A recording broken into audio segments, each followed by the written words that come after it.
Hey guys, this is Jordan X Amaze और मैं आपको लेके जाने वाला हूँ मनाली की ऐसी ऐसी वादियों में और भगवान भोलेनाथ के दर्शन कराने के लिए हर एक जगह, हर एक मंदिर जो मनाली कुल्लू में है मैं आपको बताऊंगा। और उसके साथ ही आपको ये भी बताऊंगा कि यहाँ पे आप कितने कम बजट में क्या क्या चीज़ें कर सकते हैं, जैसे रिवर राफ्टिंग, फिर उसके बाद आप पैराग्लाइडिंग, फिर वो जंपिंग, और वो मुझे तो नाम भी नहीं पता उन्हें क्या कहते हैं, वो ट्रॉली वगैरह।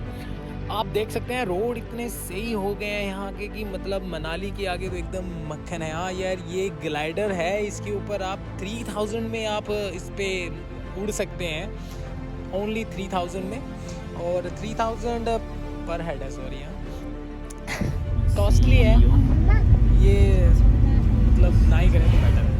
और यहाँ पे हमने फ़ोटो शूट किया था, हमने चाय के लिए थोड़ा ब्रेक किया था यहाँ पे रुक के। मनाली से 10 किलोमीटर आगे हम हम सोलोंग वैली जाना चाहते थे, तो ये सामने से नज़ारा बहुत अच्छा लग रहा था, तो मैंने सोचा क्यों ना इसे शूट किया जाए। रोड तो एकदम मक्खन है। जैसे जैसे हम आगे बढ़ते जा रहे थे, बर्फ़ के पहाड़ हमारे नज़दीक आते जा रहे थे, और सोलोंग वैली 7 किलोमीटर थी यहाँ से।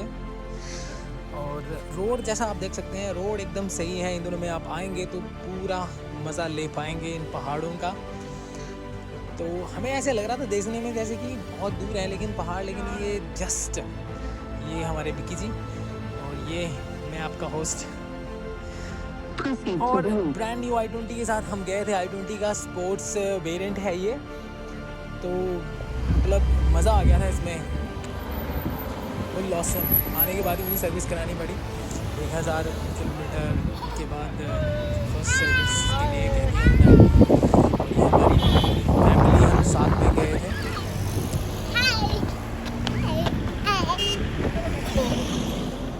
और बाहर से पहाड़ों का नज़ारा गाड़ी से, इट वाज ऑसम। मतलब हर कुछ मज़ा आ रहा था। मतलब हमारा रोड ट्रिप जो था वो एकदम हमारी पेश होती हुई बर्फ आ रही है और आप देख रहे हैं हमारी पेश होती बर्फ।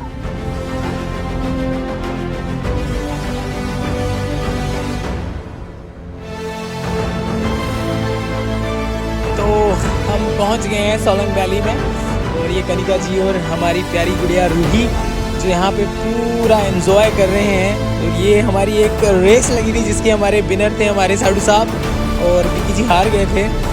और देखिए ये यहाँ से पूरा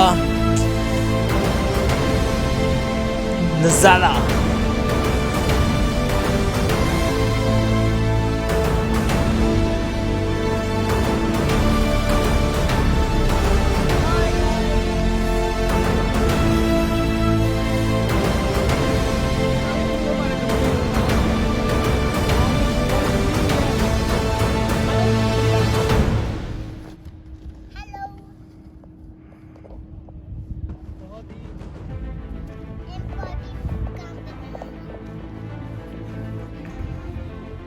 इन फिजाओं में विक्की जी हमारे मज़े लेते हुए, चारों तरफ बर्फ़ से ढके हुए पहाड़, लोगों का घूमना और वो 10 रुपए की मैगी का खाना, मज़ा। It's awesome.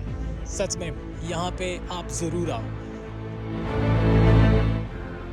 ये सब होने के बाद हमने एक छोटा सा डांस किया था, एक यादगार लम्हा आपसे शेयर करेंगे।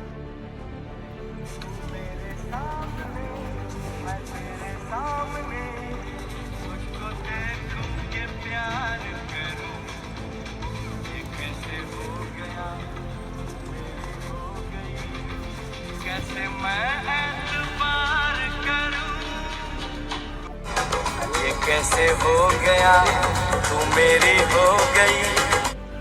जैसे ही डांस खत्म हुआ, मैं ऊपर पहाड़ी में चाय पी कर आया, साथ में मैगी। और आप सच मानिए, सिर्फ 25 रुपये में इतनी अच्छी मैगी और चाय, इट वाज ऑसम। मतलब मज़ा आ गया था। और उसके बाद फिर हम सोच रहे थे कि नीचे की तरफ चलते हैं। कि अब नीचे की तरफ क्यों है, क्योंकि यहाँ पे स्नो ट्रक वगैरह भी थे, जहाँ पे आप स्नो ट्रक पे हम मतलब घूम सकते हैं। ये मनाली की स्नो वैली है, पूरी तरह से भरी हुई, पर्यटक मज़ा लेते हुए बर्फ़ का। और खिलखिलाती धूप जिसकी वजह से हर कोई एंजॉय कर पा रहा है। आज मौसम इतना अच्छा है कि ठंड का तो बिल्कुल भी एहसास नहीं हो रहा और बर्फ का भी पूरा मजा ले रहे हैं। अगर आप लोग भी आना चाहते हैं मनाली तो ये टाइम सबसे बढ़िया है।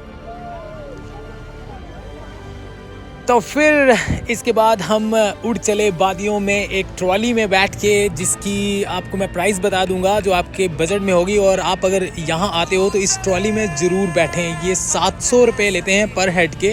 हम सारे इसमें गए थे और जो छोटा बच्चा होगा आपके साथ वो फ्री ऑफ कॉस्ट जाएगा। तो प्लीज़ मस्ट ट्राई दिस।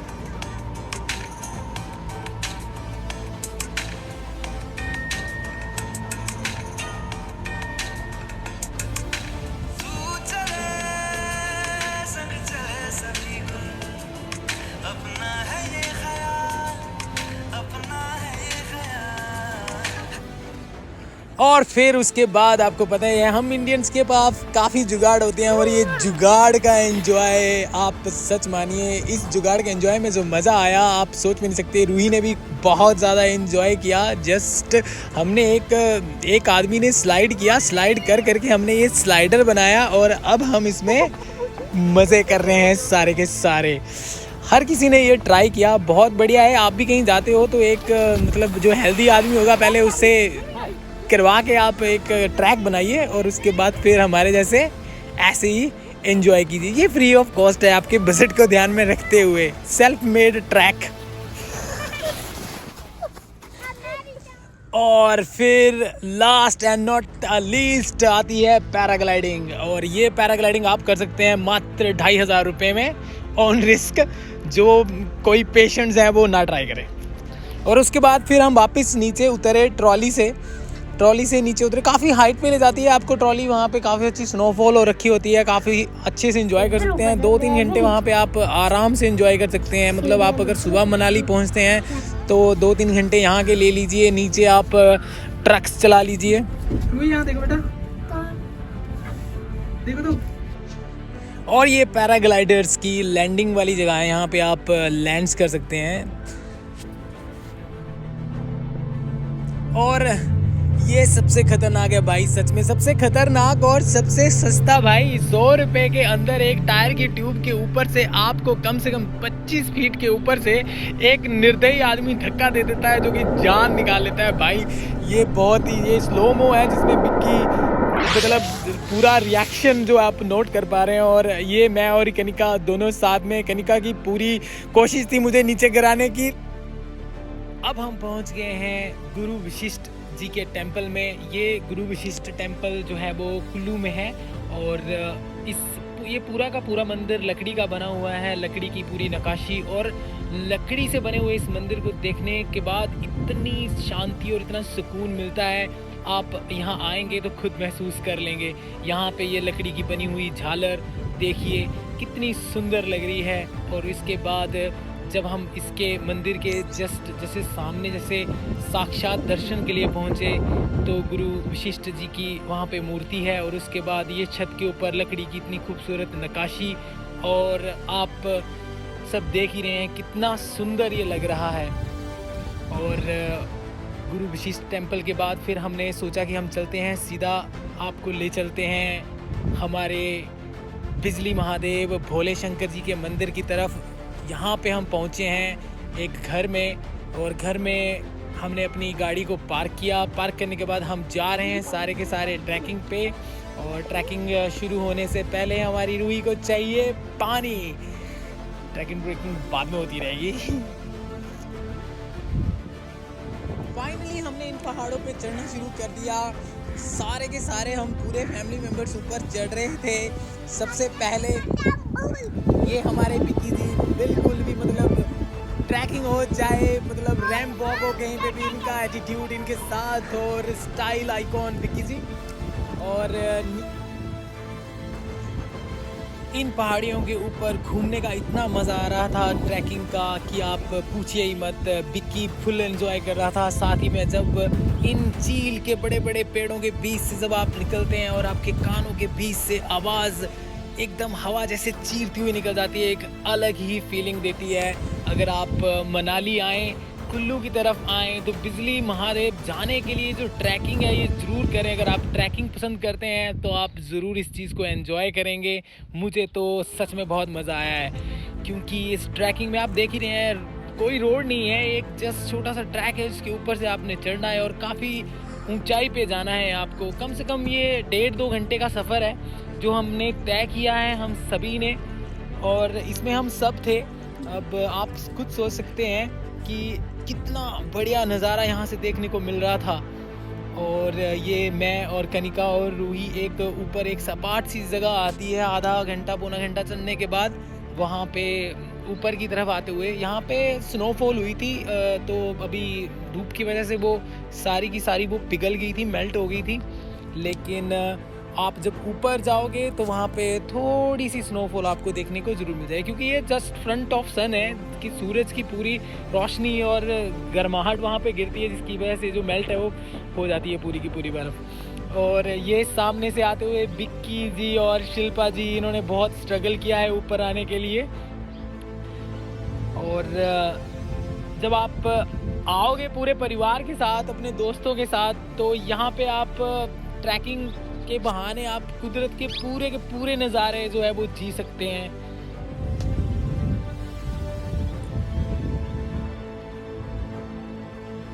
ऊपर चढ़ते चढ़ते हमारी सांस बुरी तरह से फूल चुकी थी, और जब मैं ऊपर पहुंचा फाइनली जस्ट एज मंदिर के जस्ट नीचे वाले हिस्से पे, तो वहाँ से नीचे का नज़ारा कुछ अलग ही था। ये बिकी आ रहा था नीचे से, मैं सबसे पहले ऊपर पहुँच गया था, और ऊपर से जब नीचे देख रहे थे तो बिल्कुल पहाड़ आपके एकदम नीचे से नज़र आ रहे थे, आप एकदम पीक पे थे।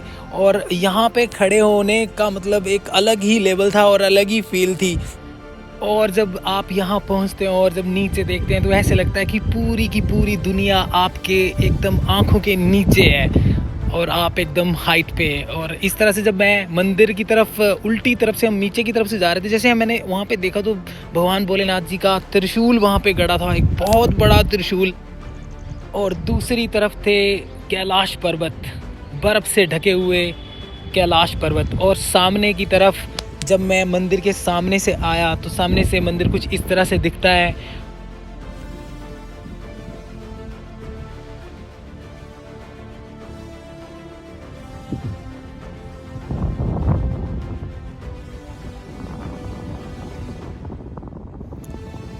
फिर ऊपर जब पहुंचा मैं, तो मैंने जब देखा भोलेनाथ जी के त्रिशूल को, वाह, पहाड़ों के बीच में भोलेनाथ जी का त्रिशूल, अलग लेवल था ये सही में। और जब मैं यहाँ पे पहुँच चुका था तो मेरे जो साथ वाले थे वो सारे, कनिका, रूही, बिक्की, शिल्पा, सड़वा, वो सारे के सारे अभी पीछे थे, ऊपर आना था। तो जैसे ही मेरी नज़रें उसे पड़ी तो रूही भाग के मेरी तरफ से आ रही थी। अब रूही भी पहुँच चुकी थी ऊपर, और फिर हमने इस त्रिशूल के साथ फ़ोटो खिंचवाए। फिर उसके बाद जैसे ही हम टेंपल के पास पहुँचे तो वहाँ पे टेंपल कुछ ऐसे है, यहाँ पे कुछ मूर्तियाँ हैं प्राचीन, बहुत ही ज़्यादा प्राचीन, इस मंदिर के ठीक ऊपर। और ये मंदिर के सामने की जगह है, और एक त्रिशूल इस मंदिर के पीछे की तरफ भी है।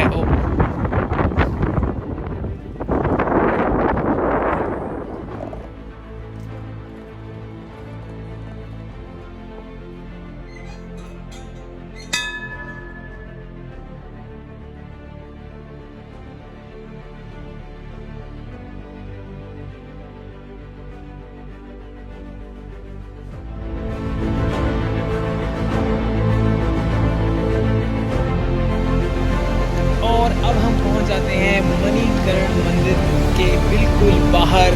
ये एक पुल सा है, एक ब्रिज सा है, और इस ब्रिज को हम पार करके मंदिर की तरफ जाएंगे। तो हम सब पहुंच गए हैं। रूही ने अपना कोट निकाल लिया है, क्योंकि सर्दी यहाँ पे अभी शाम का टाइम हो गया, तो सर्दी जो है वो शुरू हो गई है। और जैसे हम मंदिर के पास पहुँचते हैं तो एक फिर से एक लकड़ी का एक बहुत ही खूबसूरत मंदिर है, जहाँ पे हल के पास जो बताया जाता है कि प्राचीन हल है, हल के पास ये सामने एक लकड़ी का मंदिर है। लकड़ी के मंदिर के जस्ट सामने ये हमारे मणिकर्ण श्री भोलेनाथ जी का ये बहुत ही सुंदर और भव्य नज़ारा, जहाँ पे नीचे पत्थरों के बीच से धुआं निकलता हुआ पानी का भाप बनके, और यहाँ पे बिल्कुल गर्म पत्थर नीचे के बिल्कुल गर्म है, और यहाँ पे पानी इतना गर्म है कि यहाँ पे आप चावल चने कुछ भी वहाँ पे एक मन्नत के तौर पे बॉयल करके घर ले जा सकते हैं, प्रसाद के तौर पे खा सकते हैं। और सामने से मंदिर कुछ इस तरह से दिखता है। और यहाँ पे जब मैं पहुँचा था तो ये देखिए सामने जय भोलेनाथ जी की पिंडी के जस्ट सामने एक बहुत बड़ी मूर्ति, और मतलब भाप से पूरा कवर, जैसे फॉग हो रखी हो, लेकिन नीचे से ये पूरा का पूरा जो है वो पानी जो है वो भाप बन के उबल के बॉयल होके ऊपर की तरफ आ रहा था।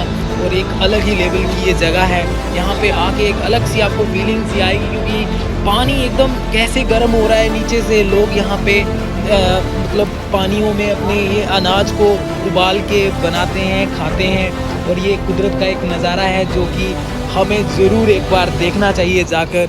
ये मणिकर्ण जी का टेम्पल है, और मुझे यहाँ पे आके बहुत ही अच्छा लगा, क्योंकि सर्दियों का समय है और पानी एकदम गर्म है यहाँ।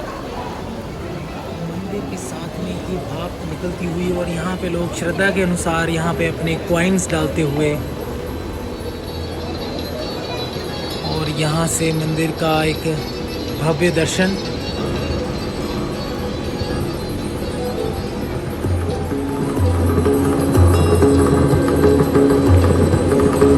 अगर आप लोगों को मेरी ये वीडियो पसंद आई हो तो प्लीज़ लाइक कीजिएगा, शेयर कीजिएगा, और सब्सक्राइब करना बिल्कुल भी ना भूलिएगा।